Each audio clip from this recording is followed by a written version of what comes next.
আমার বিশ্বাস ছিল হয়তোবা কোনো শত শত বছর পর আবারও ভাসবে আমার কণ্ঠ তোমার বুকের মাঝে।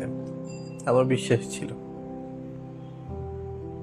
আমি ভেবেছিলাম, ঠিক তোমার মতোই ভেবেছিলাম, হয়তো হয়তো শেষ ঝগড়াটা না হলেও হতো,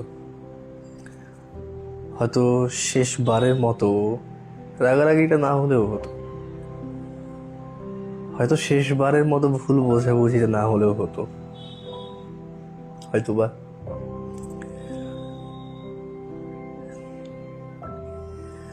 বাট এরপরেও না কোনো মানুষ মরে না আসলে। মানুষ বাঁচতে শিখে যায়, মানুষ স্মৃতিগুলো আগলে রাখতে শিখে যায়, শিখেই যায়।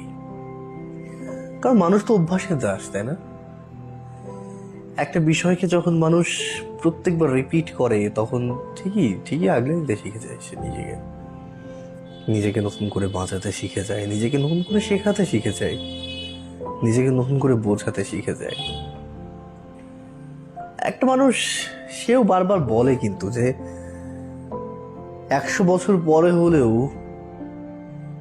ভালোবাসাটা শোধ সমেত ফেরত দেওয়ার মতো ক্ষমতা প্রত্যেকটা মানুষের মধ্যেই থাকে, যদি সে প্রেমিক হয় অথবা প্রেমিকা হয়। কিন্তু আফসোস, মানুষরা কোনো সময় প্রেমিক বা প্রেমিকা হয়ে সবসময় থেকে যায় না। বয়সের সঙ্গে সঙ্গে তাদের মধ্যে প্রত্যেকটা বৈশিষ্ট্য পরিবর্তন হয়। আর তখন মনে মনে যদি এটাও বলা যায় যে শেষ ঝগড়াটা না হলেও হতো, শেষবারের মতো রাগ দেখানো তো না হলেও হতো, তাহলে আসলে না হলেই হতো। কিন্তু এটা একটা মানুষের লাইফ